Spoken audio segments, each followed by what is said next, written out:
Welcome to Modern Anarchy, the podcast featuring real conversations with conscious objectors to the status quo. I'm your host, Nicole.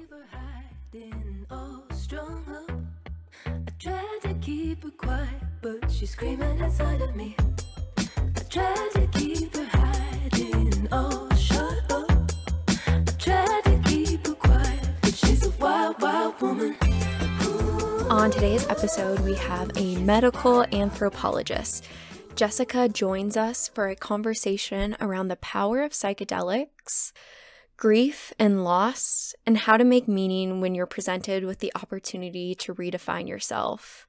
I really appreciate all the vulnerability and honesty that she brought to this conversation, and I think so many people are going to resonate with your journey. Also, if you're kind of nerdy like me and all of these topics, then look on the show notes below. I add research studies with hyperlinks, videos, just stuff. If any of this really resonates with you and you want to learn more, there's links to just start doing that process below. And any book or any person that's ever mentioned on the show, I usually put all of that stuff below. So check it out and tune in to today's episode. Well, hi, it's nice to meet you. Hey, nice to meet you. Is there anything specific that you feel like you want to talk about today, or any thoughts about recording today? How are you feeling? Yeah, so a lot of people tend to reach out to me to talk about psychedelics and addiction because it's something that really interests them. But if you don't have more of a particular interest, I think I would love to use this time more to speak about like the Maya platform, which is the company that I work for, and kind of just like what the future of psychedelic therapy looks like. I don't come in with like any preconceived concept of what to talk about. I really like to leave it to the person that's in this space to kind of direct it. But equally, when I do that, I really want to hear about you as well. So my story really comes from a very close, dear friend of mine.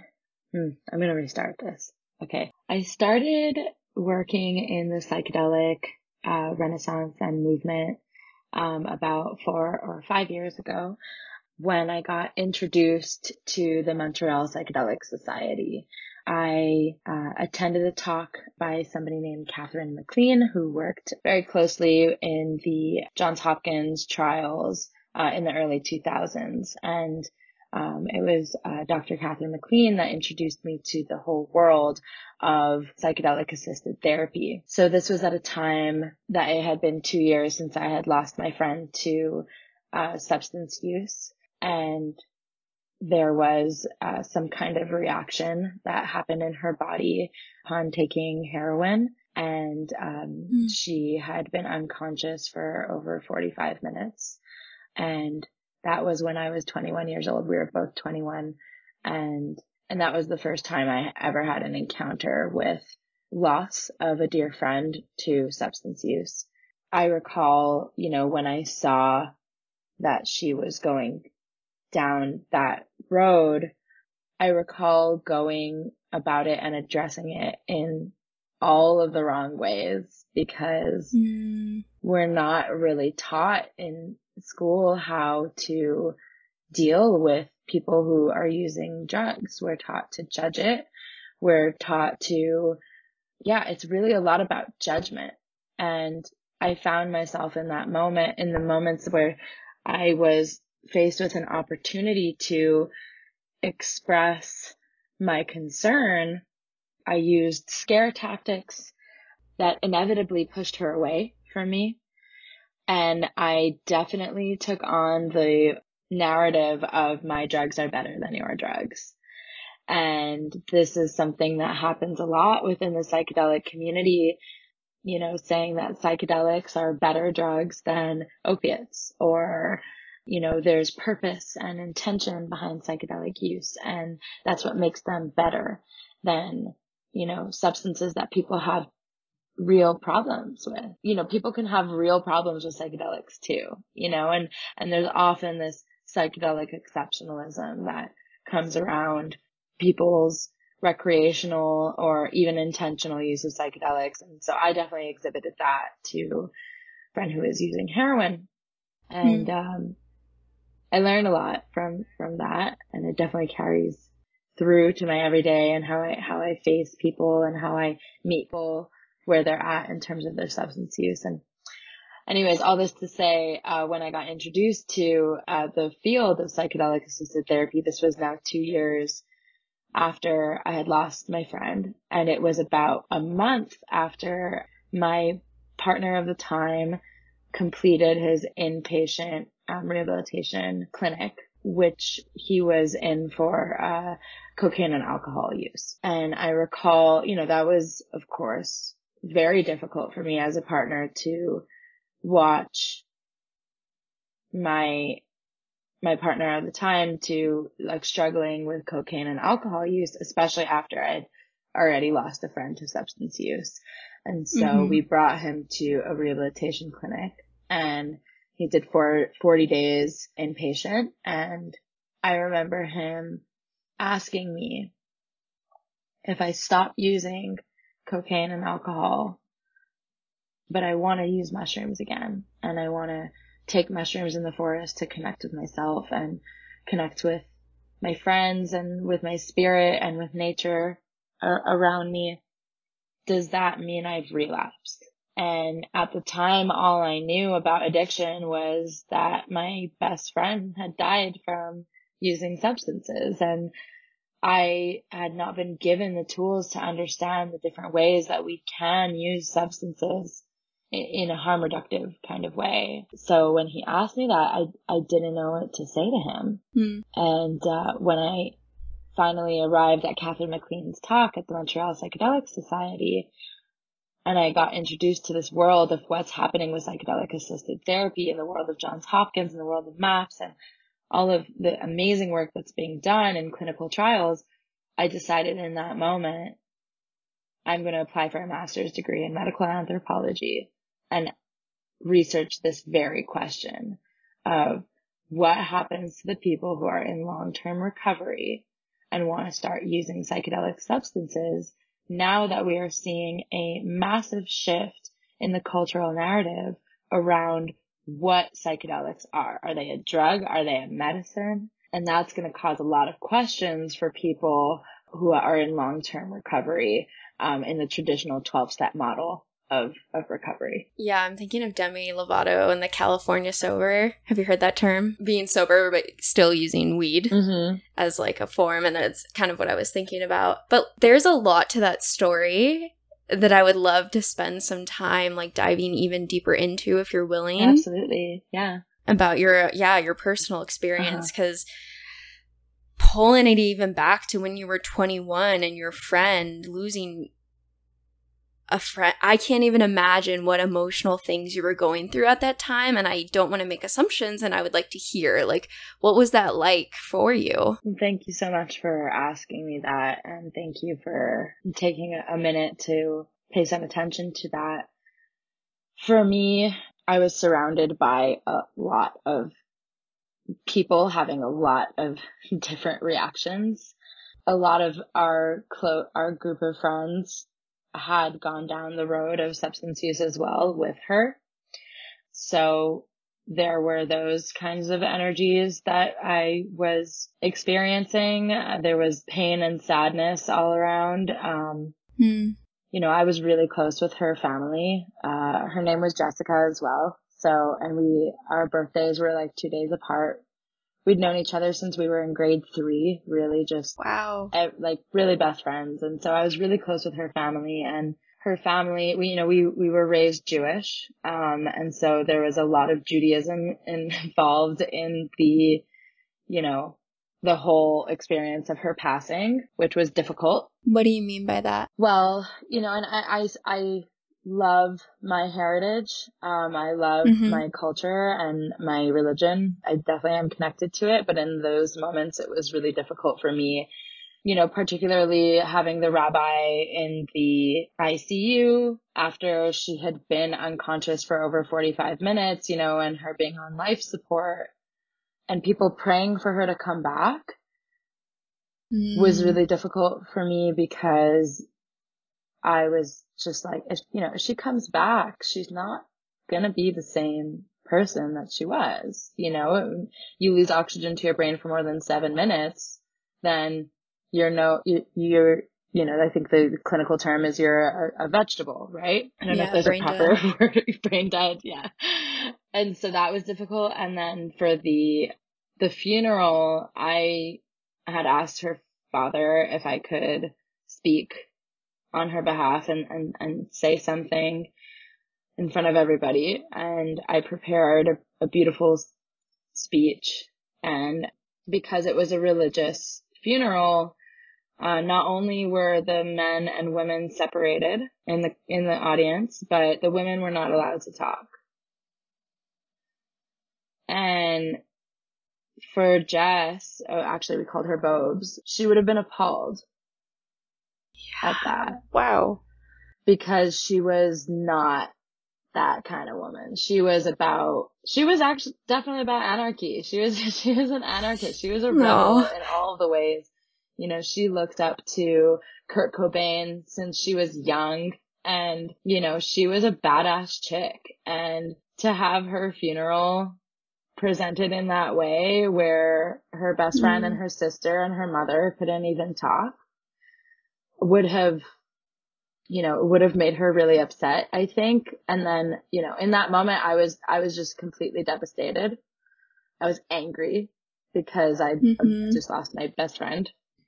But then, over time, this was years ago, I've realized that funerals are to make the family feel supported and safe. And if that's what they needed in that moment, to feel like their daughter was going to the place that they want her to go. And, families there is no right way to deal with losing a daughter, So in hindsight, all that judgment and all of that anger has dissipated. And I understand, funeral rites are something that religions give up last. I did my bachelor's in cultural anthropology, where I learned a lot about funeral rites and how sacred they are to societies. And that's the last thing that they're going to give up. And so in hindsight, I really have let go of a lot of that anger. But overall, to answer your question of really what it felt for me, I was devastated that I had pushed her away.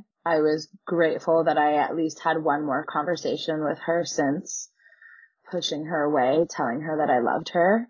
And all I could really do was just hyper rationalize. And that was how I was able to deal with it and just say, she's happier now because she didn't enjoy this world. And then after a month of her passing, I had a DMT experience where I was able to fully cry for the first time about it all and about what it's like to see somebody go through substance use and lose their abilities to take control of their life.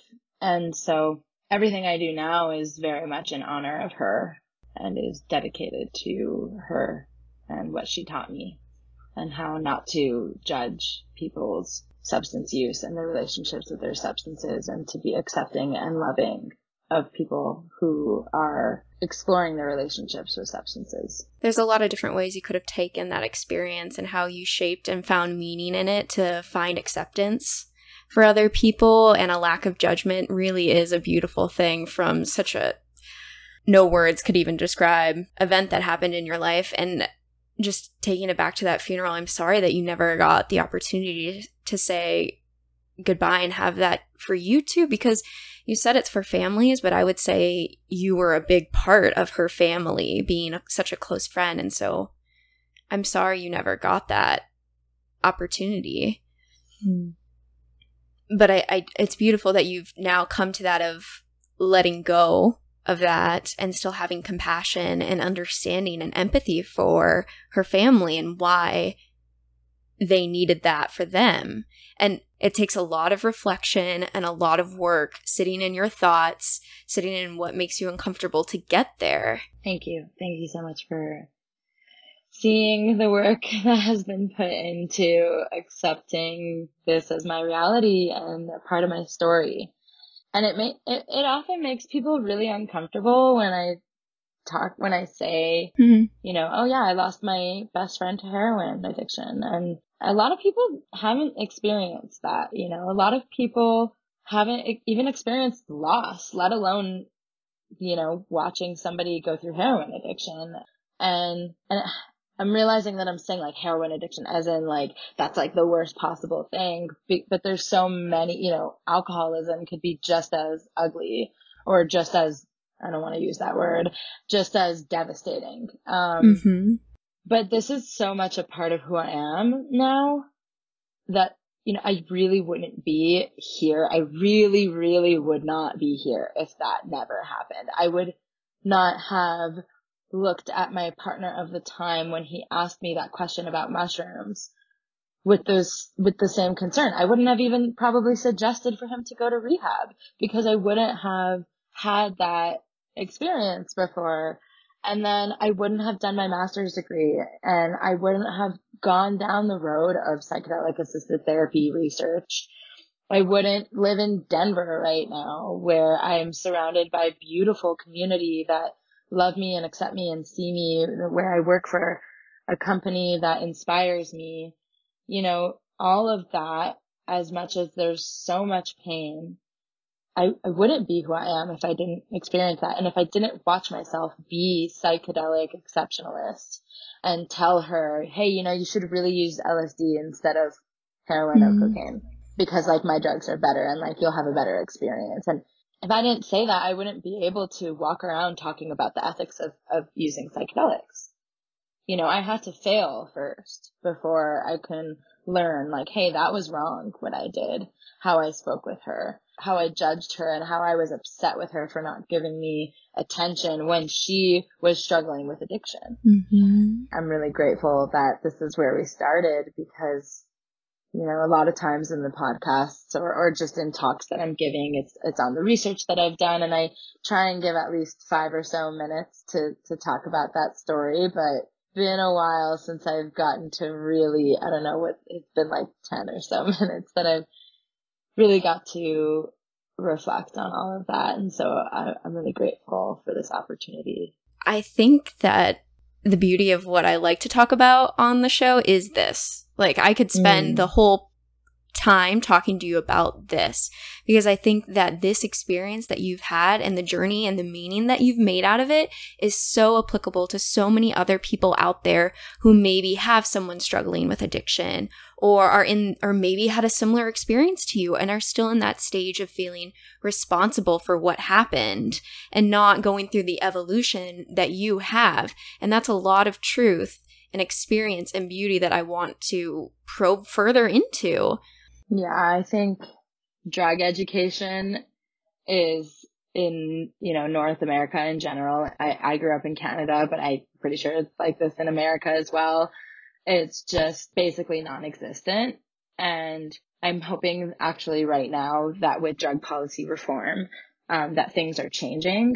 But it's so important not only to teach people how to use substances safely, rather than saying don't use drugs, we should be teaching people how to use drugs. And I think that society is so afraid to teach people how to use drugs because they think that will give them the tools to use them. But what all that will do is just prevent the misuse of drugs. And if people understand, the plethora of ways that we can use substances, and I'm talking coffee, sugar, marijuana, cigarettes, and all of that, then we start to develop better relationships with them.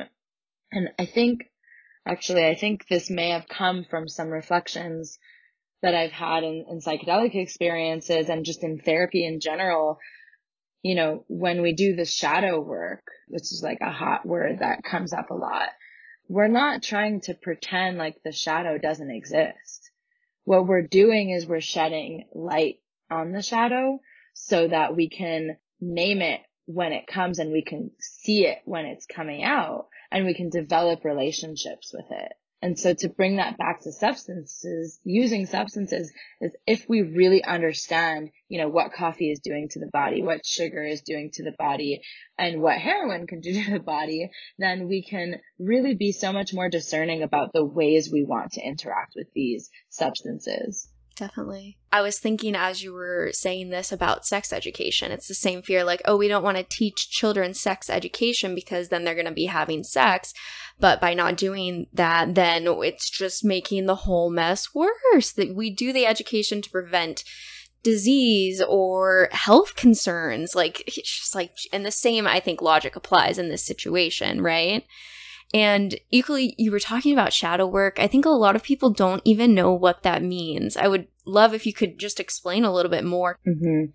One of the large narratives within the world of psychedelic therapy is that it's not the substance that's going to fix you. You still have to do the dirty work afterwards. And, you know, I was just listening to Rick Doblin's most recent podcast, for instance, on Joe Rogan, and he was saying how the 60s really created this perspective of psychedelics as being this silver bullet that's just going to fix everything. And in this new wave of the Renaissance, of the psychedelic Renaissance, it's extremely important to make sure that we are graceful in the ways that we are presenting the benefits of psychedelic substances, and that we ensure that people understand that the psychedelic can only show you so much, and that you really need to do the work afterwards to implement the lessons that you had learned. And so that's why in the protocols for psychedelic assisted therapy, after each experimental session, there are 3 integration sessions that follow until your next experimental session. And because the integration is the most important component of doing psychedelic work, internal, self-growth. And so part of that is developing relationships with the shadow. And, a lot of people in the new age world are talking about shadow work. And I wouldn't call myself an expert on shadow work. There's probably going to be somebody that can give you a really good definition of it. But I know that I've been doing my own shadow work. And what that means is what I was saying before is really just calling out my dark side and naming it when it comes about. And it's not about trying to reduce the shadow. It's not about removing all of our inner demons, because that's not realistic. And our demons and our shadow are there for a reason. They're there to protect us from old trauma. They're there to remind us of old trauma and say, oh, I'm going to engage in this pretty toxic pattern or behavior because I had to learn how to do that after, this terrible experience. And we've developed these coping mechanisms that are not always healthy for us. And so for me, my shadow work involves catching myself when I'm engaging in behaviors that I don't like about myself and that I'm not proud of. And it's not about not doing them. And it's not about shaming myself when I catch myself doing it. For me, it's being grateful to myself for being able to acknowledge it and say, oh, great. You caught it this time a little bit earlier than last time. That means that we're getting to know ourselves a little bit more. I do want to ask then if you're willing to share. Yeah. You're talking about the importance of integrating the psychedelic experience afterwards. When you were telling your specific narrative of how you got into this work, you mentioned a DMT trip being extremely influential in that. Could you tell me about the integration and what that trip looked like? I mean, people listening may have never had a DMT experience, so they don't even know what to imagine when you say that. I'd love to hear more about that. Yeah, well, gonna say right off the bat that I did not do integration for that experience. I was young. I didn't know about integration at the time, and this kind of brings us right back to the importance of education. But, I was at a music festival and I was on LSD and there was a crazy rainstorm that was coming, and I ran into my friends who were camping with me. They were running towards their tent, and in my head, I was just running from the rain. I didn't know where I was going, and I was just following them. So we get in the tent and they say, okay, so we're going to do DMT now. And I was like, oh, okay. I guess the universe wants me to do DMT right now, and I'd never done it before. But I did make sure to check in with the people that I was sitting with. And I said, you guys all know each other really well. And I've known you a little bit, but not on the level that I necessarily am ready to be my most vulnerable, open self with. And so I want to know that this space is safe for me to be as vulnerable as I might want to be. And I wanted to establish that before doing anything. And so I guess that was good intuition, because now in hindsight, after doing a lot of research, set and setting is the most important aspect of taking a psychedelic substance. And that was me establishing the setting and making sure that my mindset was feeling secure. Right. And, they all responded saying, we love you, we want you here. And they made me feel accepted and wanted and safe, and that I can be whatever version of me I want. So we passed around the pipe in a pretty ceremonial way, where each person had their own moments with the drug. And so DMT lasts around 15 or so minutes. And so they would take 3 inhales of the smoke, and then they would have their experience, and we would all be sitting with them during their experience. And we would kind of ask them, do you want physical touch? Do you want us to be focusing on you? Do you want us to do our own thing? And often, somebody might be so far gone that they can't communicate those things, but sometimes they can. And so everybody kind of went around and had their turn. And when it was my turn, I had a really hard time inhaling the smoke, because it's quite hard on the throat and on the lungs. And so, and that had happened to another person as well. And this other person, really reminded me of my friend Bob's, Jess. And I recall actually 3 months prior to this day that we were taking DMT together, I remember hanging out with this girl and saying, hey, you really remind me of my friend Bob's, and she's struggling a lot right now with heroin, and I'm really worried about her. And I remember us talking briefly about it. And so I took my turn, and I was like, oh, it's not really working. Nothing's really happening. I was also on another substance, which is not necessarily the best thing to be doing when you're trying a drug for the first time. I was on a light amount. It was a super low dose. And I had at the time quite extensive experience with LSD, so it wasn't too mind altering in that moment. And then that girl that reminded me of Bob's said, it tastes so bad, I wish I could just inject it. And those words sent me into a spiral of imagining a needle going into somebody's arm, and it threw me into this emotional wave of just truly accepting that Bob's had died.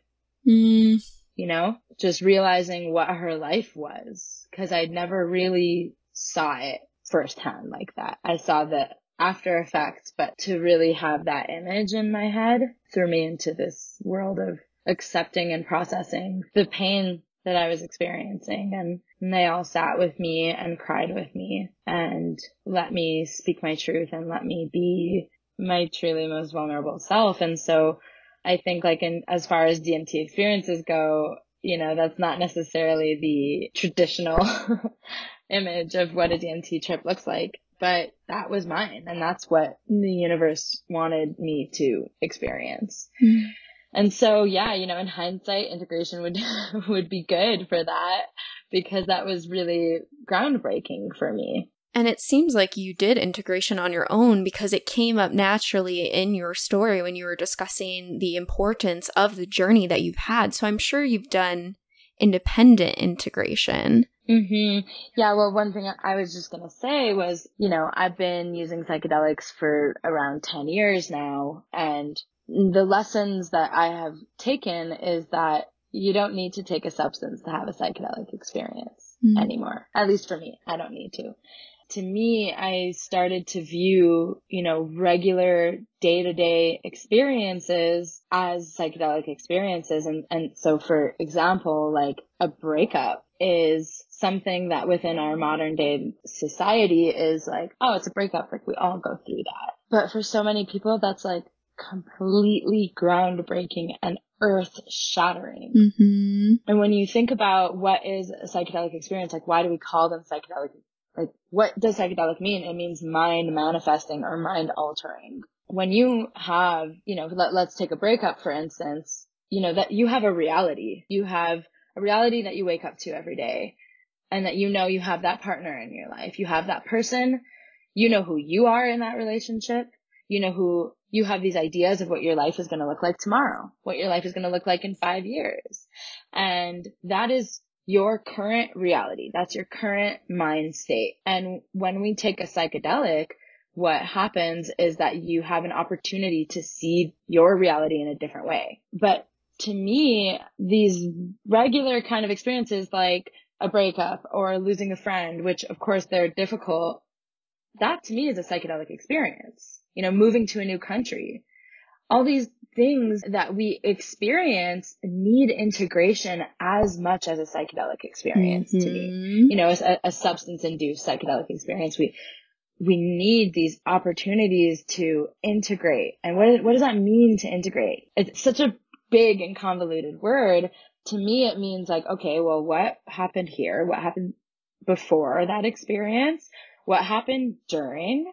And what do I want to happen after? And how do I make that happen? What are the practices that need to be put into place? And so, for instance, if you have an ayahuasca experience and you decide that you want to be vegetarian, let's just say, to take some simple example, then you're going to start changing your diet, and you're going to start purchasing foods that are different, and you're going to start cooking for yourself in different ways.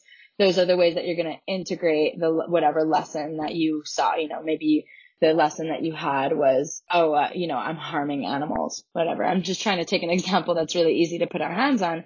But then let's say a breakup, there's going to be integrative steps as well. Is, okay, well, let's say I cheated on somebody. Oh, well, that's a huge lesson. I don't want to do that again, or I got cheated on. Like, well, what happened? How did I deal with that?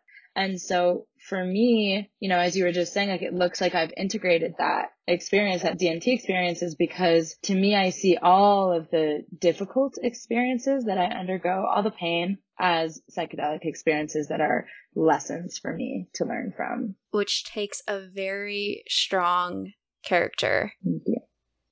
Right? Because I mean, what you're saying, yes. And so many people don't do that because I don't know why, but I would think maybe because it's really hard to face the things that you're talking about facing. Yeah, and that's the shadow work. That's making friends with our monsters and saying, yeah, that is a part of me. Yeah, I do have trauma around relating with other opposite sex. And as a result, I'm going to be jealous. Or as a result, I'm going to be this, and this is who I am. And the more we learn about those parts and pieces of ourselves, and the more we develop those relationships, then the better we can show up for the people around us, because we know our boundaries and we know our edges. Right. I think it takes a special thing, though, because I want to call out, you said, that's who I am. And I want to push there of like the in-between of recognizing your past and what makes you who you are, but also recognizing that at any point you could change directions, because you know what I mean, right? The trauma, we have our own experiences of trauma and you acknowledge that, but equally, I think every day you get to make the choice of how do I want to respond to that and which direction do I want to go into. And so I think that if we say it defines us, I think it keeps us kind of in this like trapped cage of like, this is how I respond based on that. And I know that's probably not what you meant at all, but like, I think it's so powerful to know that every day you can make that choice. And that's how change happens. And I think it takes your step first, right? What am I doing that I like? What am I doing that I don't like?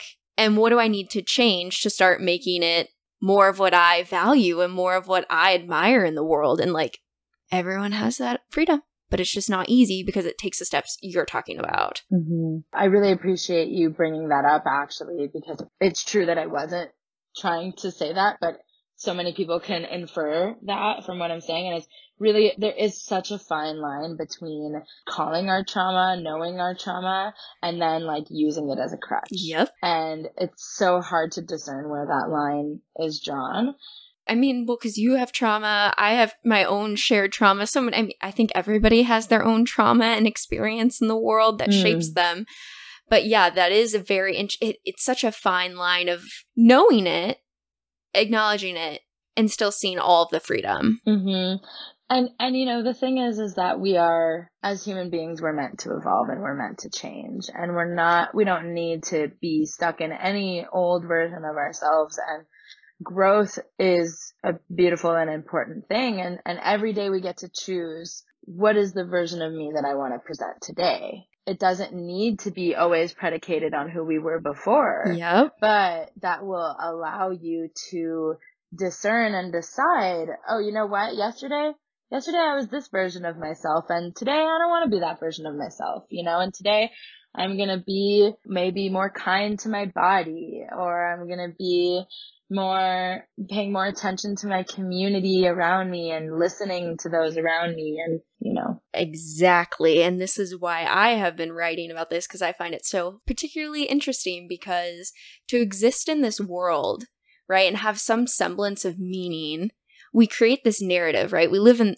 the now, like we only ever live in the present. But to have like a sense of self, we look back on the past and say like, this is who I am. This is what I've been through.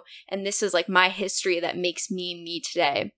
But in doing so, kind of like a force of gravity, like keep ourselves stuck on the earth, and it makes it heavy to move and to change and to just dance through life and take different directions when we hold on to a narrative that is inherently not in the present at all. It's kind of like a baggage we carry that like defines us. The other side then is you just live in every moment as like, I am who I am, and I'm not defined by anything, and I don't like labels and other things. And it's like, I feel like there's a good place in between. Mm-hmm. Yeah, you know, it's awareness, it's mindfulness, it's patience, being kind to yourself, and learning and growing.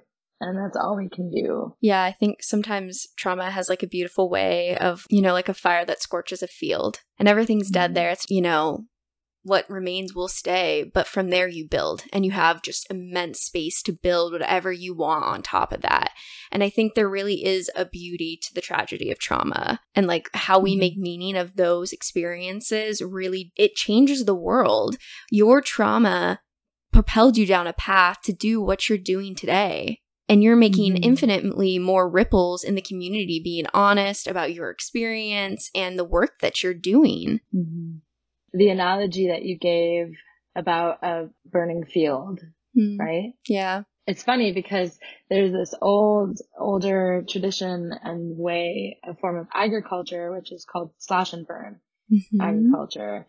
And the idea is that you need to be burning the top of the soil so that you can renew the soil, and that things need to die before you can build new things on it. But in that analogy, like it replenishes the soil. I don't know how that's going to land, but it sparked that thought in me, and I kind of like wanted to build more on it. Yeah, I wanted to build on that specific thought too. And because don't they talk about this too with wildfires, how it's a very natural process and that it actually opens up a lot of seeds to create new growth by doing that as well? I didn't know that. A lot of what you're talking about, breakups, you were talking about those as well. It is a grieving. Exactly. It is a grieving of the life that you had expectations for yourself and that person, the connection. All of these times are grief and loss. And then what do we do to make meaning of that? Yeah. And that's exactly what integration is making meaning of the experience and bringing that with you in your day-to-day after the experience. And I love how you said it's a grieving process, because that's what I had to like sit through when me and my partner of that, from that story that I was telling you, we were together for 7 years. Wow. And, ending that relationship together was completely just, well, who am I now? Yep. I was that person that most people said, oh, they've been in like the most solid relationship I've ever seen. They've been together forever. And like, I was that person who was dedicated to my partner. And I was, ready to be a mother, ready to buy a house and all of those things. And then all of a sudden the earth underneath me completely shatters and the rug is pulled from under me. And I have an opportunity to say, okay, what's next? And that's what happens with with substance-induced psychedelic experiences too, right? Sometimes people have these really intense experiences and they realize like, I'm going to quit my job, and it's advised actually to try not to do any life-altering changes after 2 weeks of taking a psychedelic, which is good, but really you want to think about those changes before you make any permanent decisions. But you get an opportunity to say like, whoa, okay, who's the next version of me that I want to be? Right. Or what are the next things that I want to start implementing? Right.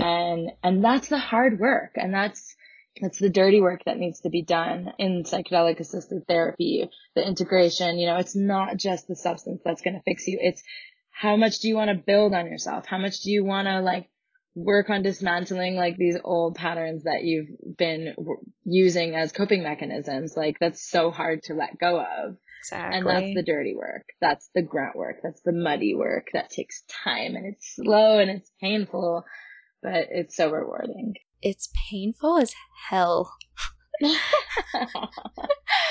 I don't know if you saw this, I released in one of the episodes previously on abortion. It was the first time that I had spoken publicly about it to my religious family. And I was sitting in that work with my therapist, just crying, but telling her, like, I'm so excited to be coming into this space of being out about it, but this work is not easy.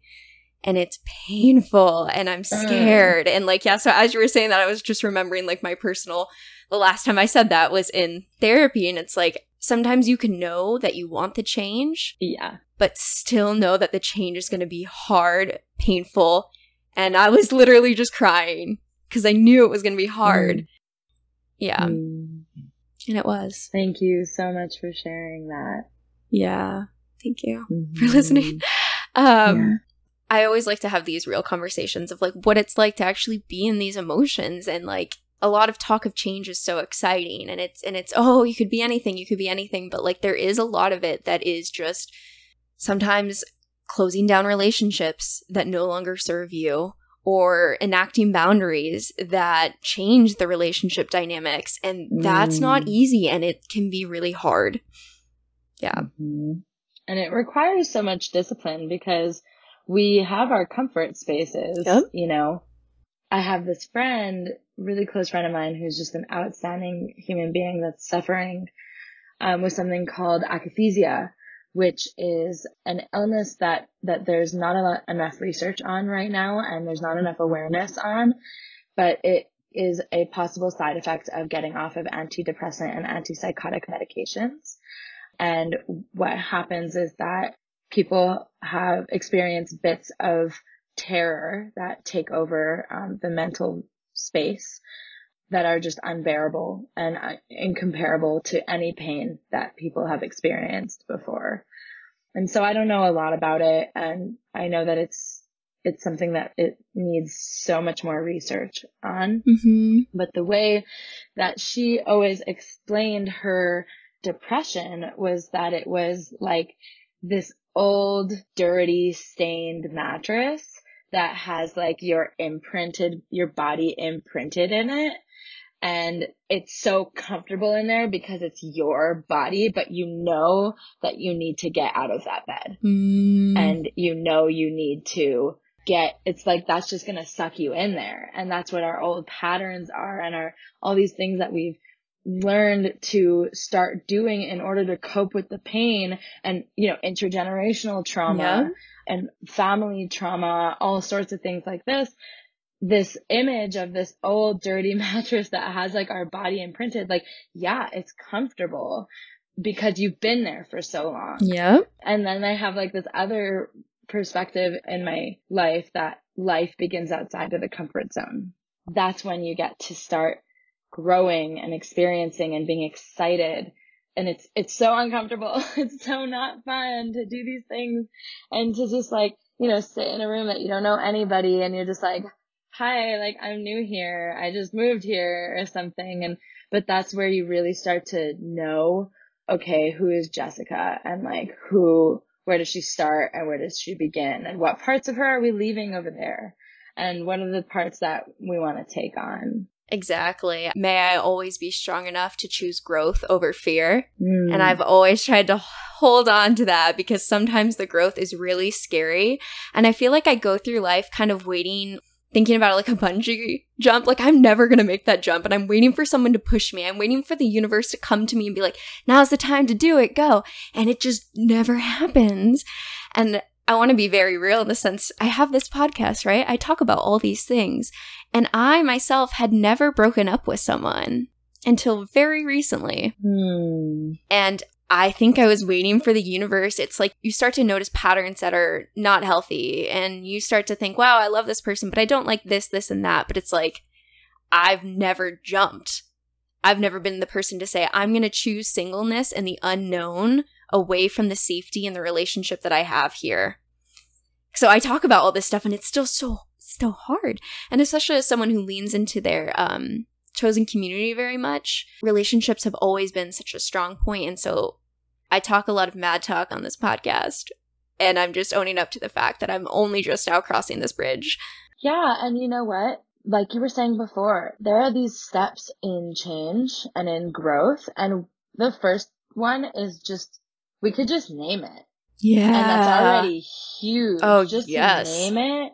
And then like we got to start like putting in the pieces so that you could stand on like a stable and enough foundation to actually make the change. Exactly. And because that can take a lot of time, but naming it on its own takes so much. And to say that that's not growing, like not taking action is not growing, is really doing a disservice to ourselves. Yes. Because being able to acknowledge and be honest with ourselves and say like, okay, that needs to change. I'm not ready for the change yet, but I know it needs to change. And that's huge. Right. As long as you continue to lean into it. Half the time I go, that's really big, but maybe like tomorrow's problem, like not today, because today I'm busy. Yeah.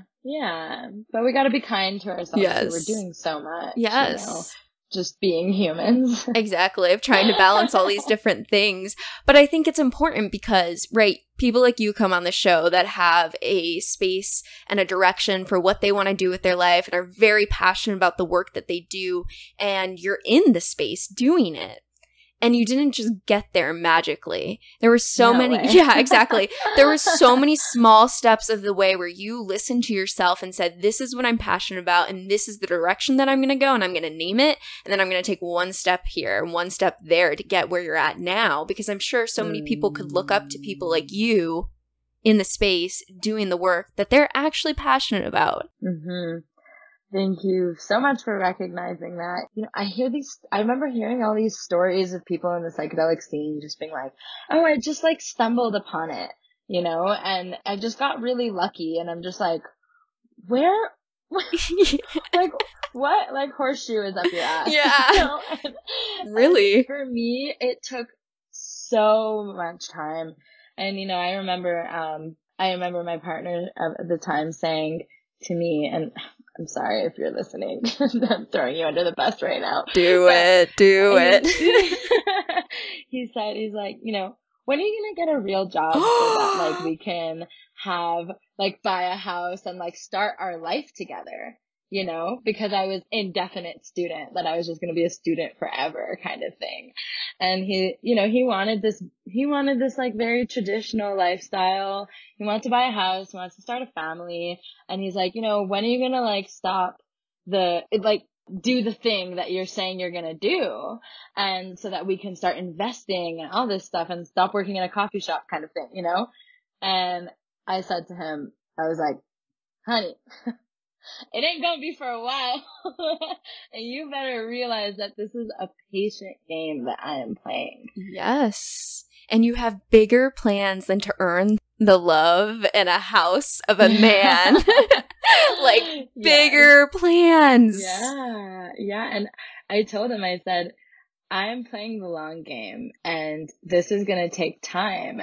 I completed my master's degree and I landed a job in a startup company that's building a beautiful software for helping psychedelic therapists and I get to be the research manager, and I got to build my role that fits me, you know, a medical anthropologist in the space of psychedelics. Now I get to write research reports based on what's Hell happening in yes. psychedelic therapy. And I completely manifested that and built it. And I worked really hard and long, and sacrificed so much.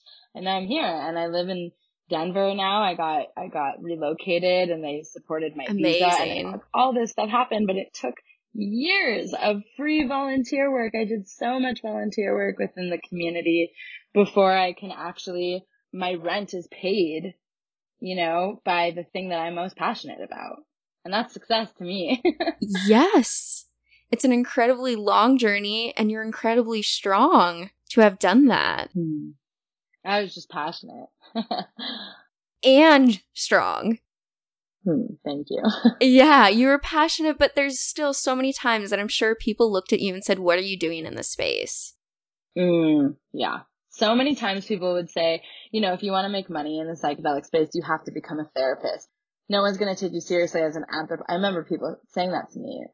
Not in the space. I think it was like academics that were saying that. They're like, you either have to do a PhD or you have to become a therapist. And I was like, that's in your small world. I don't know. I'm going to figure something out. It's going to be great.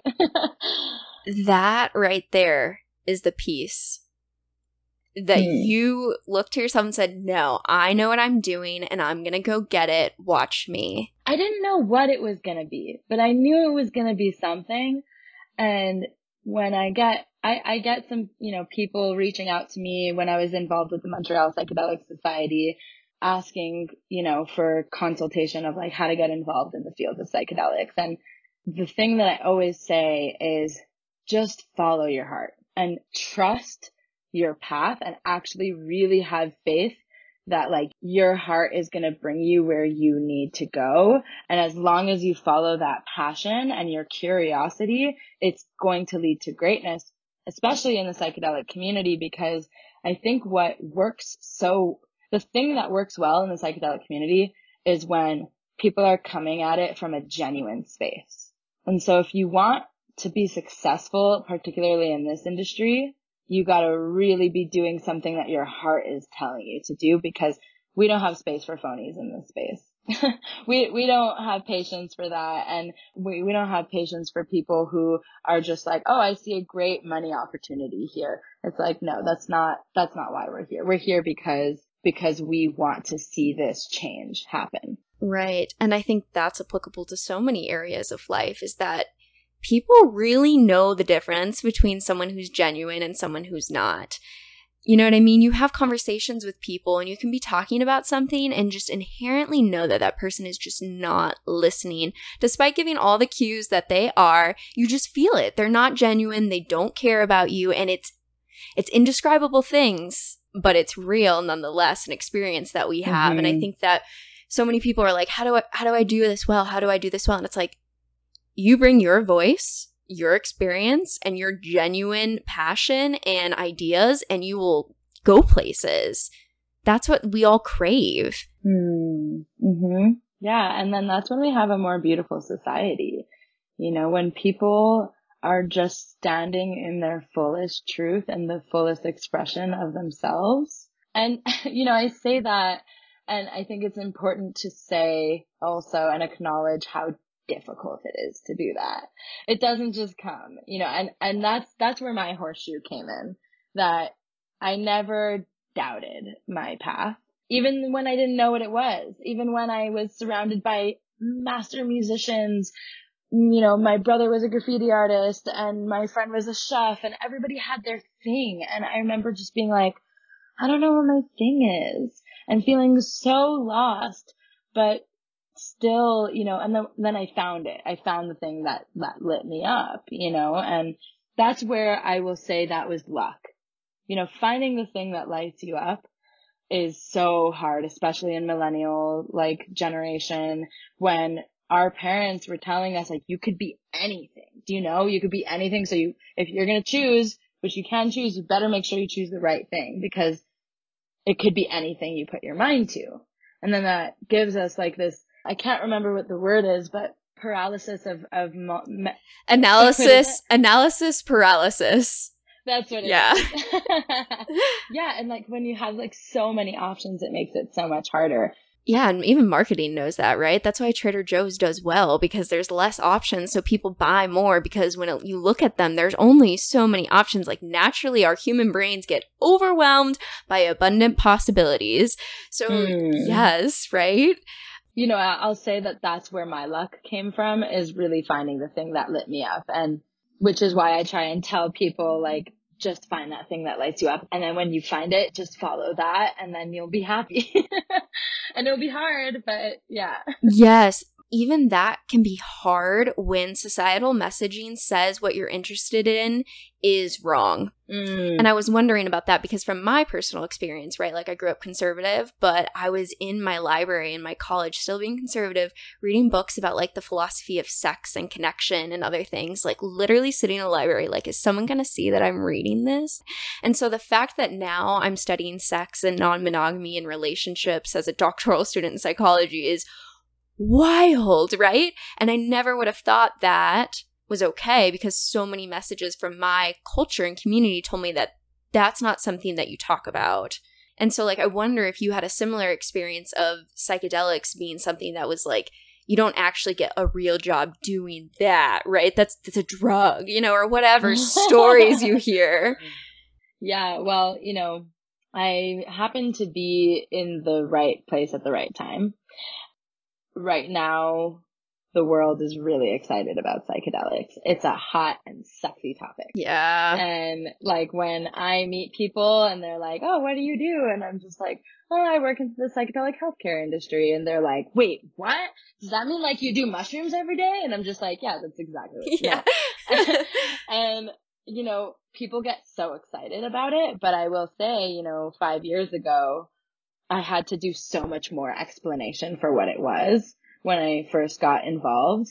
Whereas now, like, people are like, oh yeah, you know, I heard about that. I heard that they're using this for like veterans. And it's really like the cultural narrative has completely shifted ever since Michael Pollan's book came out in 2018. You know, I'm so grateful that I have even, you know, even though I was raised religious, Jewish, my parents were always so supportive and so understanding and curious that I never had my parents saying like, what do you mean you're going to study psychedelics? You know, I think because like I had been experimenting for so long before I started in that field, I went about it in this like, oh, I'm going to go to continue like academia and like do it in this like proper way, that when I explain it to people, then they're like, oh, that sounds legit. Like, and I think actually like that's the sweet spot of the current psychedelic renaissance right now, is that, you know, in the 60s and 70s when it was first around, there was lacking this grace, and there was lacking this like, oh, we're going to do it your way before we can change your way. And it was much more about like being completely radical and changing it from the beginning. In contrast now, you know, the way that Rick Doblin is doing it is he's hitting America where it hurts, which is its veterans, saying like, hey, these people need help. Like, no one's going to deny that. And then it's working alongside the FDA. It's doing it in this way that it's like, okay, we'll play your game. Yeah. But then once we play your game, like, we're going to show you that your rules are wrong. Yes. And then we'll change the game. And actually, like, that's the definition of a paradigm shift. And so in my research, I explored like the true definition of a paradigm shift, which was a term coined by Thomas Kuhn. And it's a period of normal science ends when the prevailing paradigm is overturned or interrupted. And so this then creates a period of revolutionary science. And so interruptions and changes to the rules of the game by posing new questions of old scientific concepts, which leads to the creation of new paradigms. Fundamental change, like a paradigm shift, happens when fundamental change happens in the basic concepts and the practices that we have in day-to-day life, like the things that we've said every day and that we've accepted, like, this is fact, this is fact, this is logic. when those things change, that's when a revolutionary science happens. That's when a paradigm shift happens. And that's what we're seeing now. What would you name that paradigm shift? What are we shifting towards? Cognitive liberty. Tell me more. We are an oppressed society when we do not have the liberty to choose what to do with our minds. And when we have cognitive liberty, when we have the liberty to do what we want with our cognition, with our consciousness, and with our thoughts, that's when we are free people. Actually, something on the side. Have you read The History of Sexuality by Michel Foucault? I was thinking about reading it actually when I went into my local bookshop recently, but then I was worried it was going to be really, really dense because Foucault is typically dense.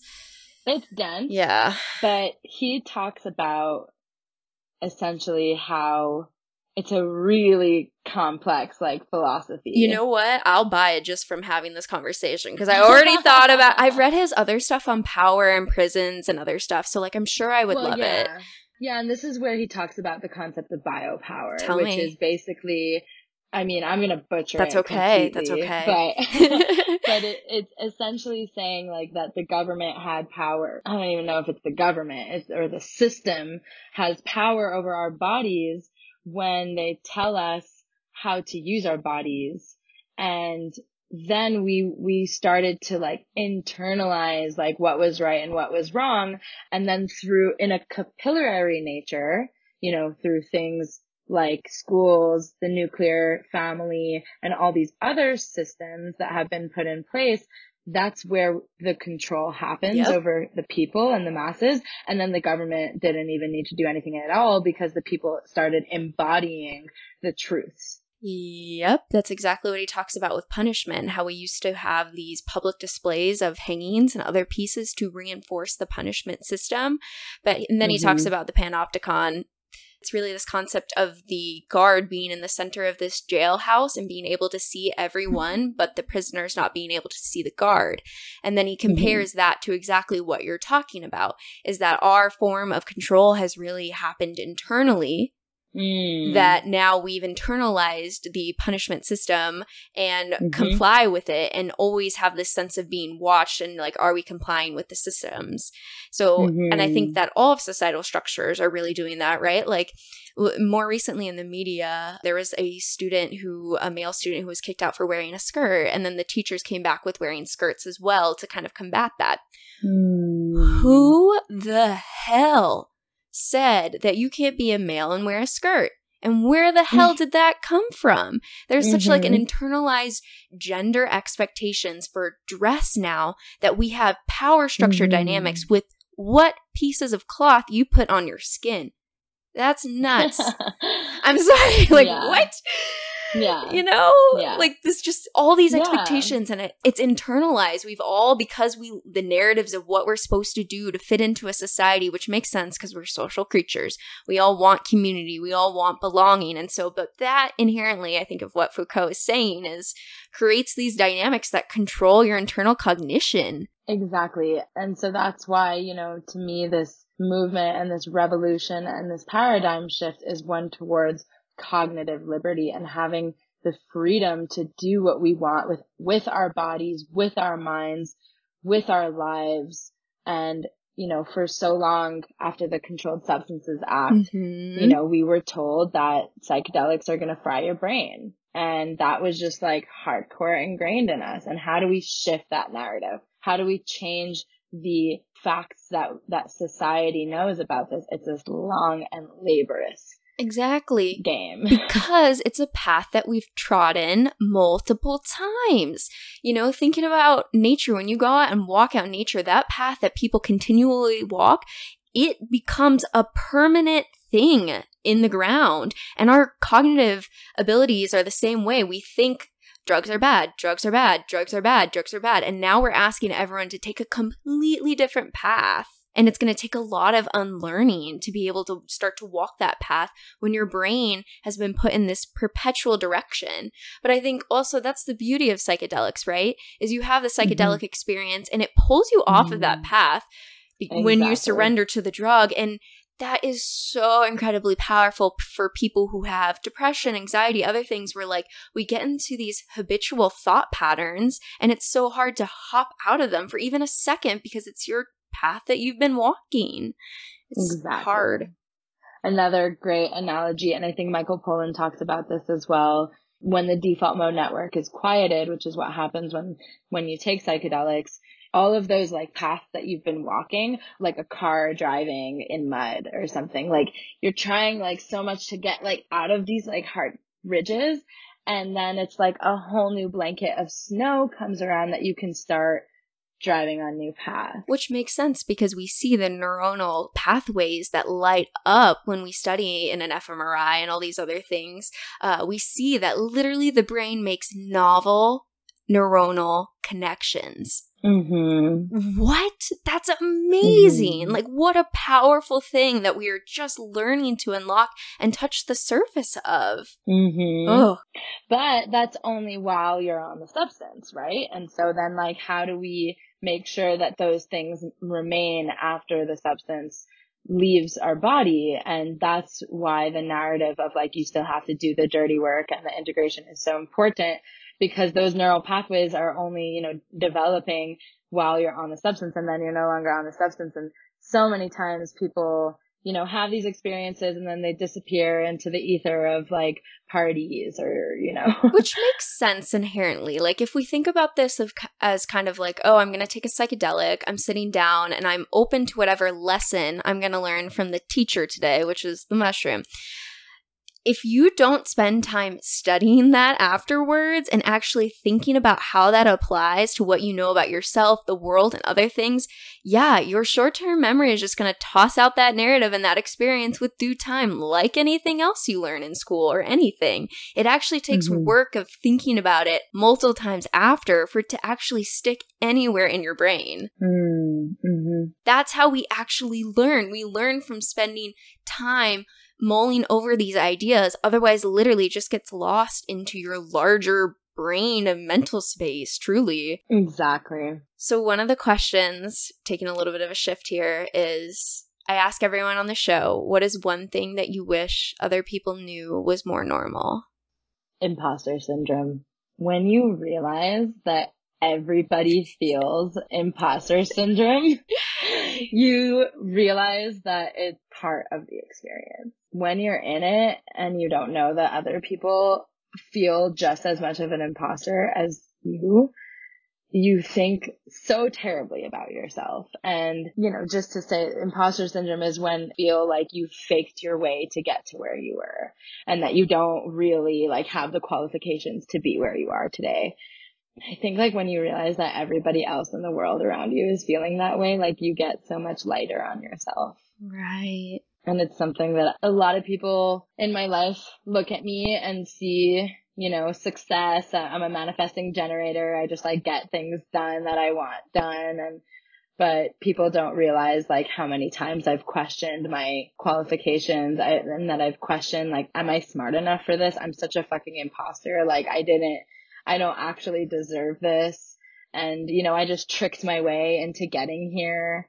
And, when I started my master's degree at McGill, teachers said to me, they said like, your writing is not master's level. Like, I don't know how you got through and like how you got accepted here.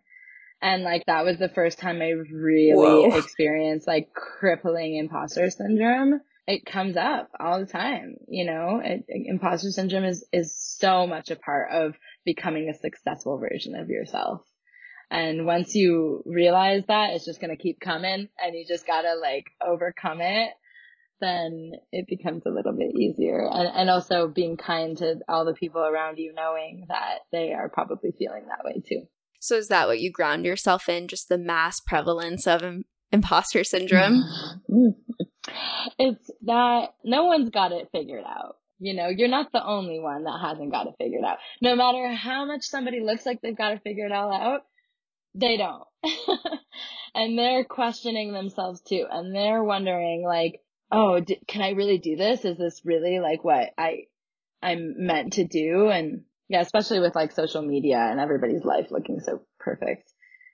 it's so important to remember that everybody struggles with that. Right, exactly. I think some of my favorite moments are in connections with people when you both let down your guard and you say, I was actually feeling this way about this situation. I didn't really know how you were feeling. And then you hear them do it. And then you both just realize like, wow, we're both just like scared humans wanting connection and joy and community. And like, we're just trying to be happy. I don't know. You know what I mean? And like, it allows you to have compassion for yourself at that moment. And then it does allow you to look at others more compassionately, knowing that we all probably deep down really want the same things of finding community, safety, and love. Western society really tells us that you have to go get it. You have to be this production-driven, capitalistic person, right? That is doing it, and like forgetting all the other pieces that come along with the actual production, right? We're such a production-focused society, but a lot of that takes time of grieving other paths, learning more about yourself, being lost, confused, and like, yeah, we're really missing a whole aspect of the human experience by just giving out this front of who we are on social media, who we are in interactions, just like let it down, be vulnerable. Vulnerability is strength. I love that. Yeah, that's been my mantra lately. That's beautiful. And that's what we should close on because I love that.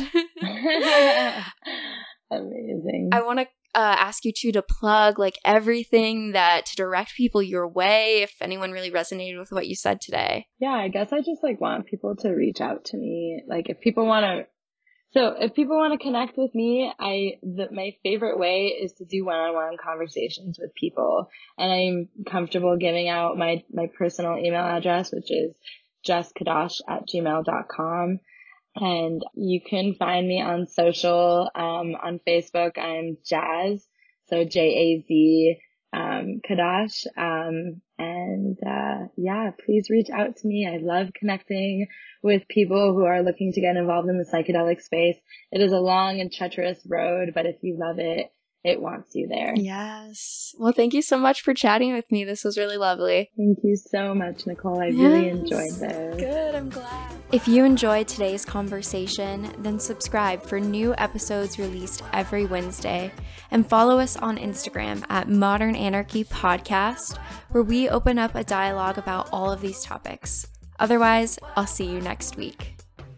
And a special thanks to one of my favorite artists, Yor Smith, for the intro and outro song to this show.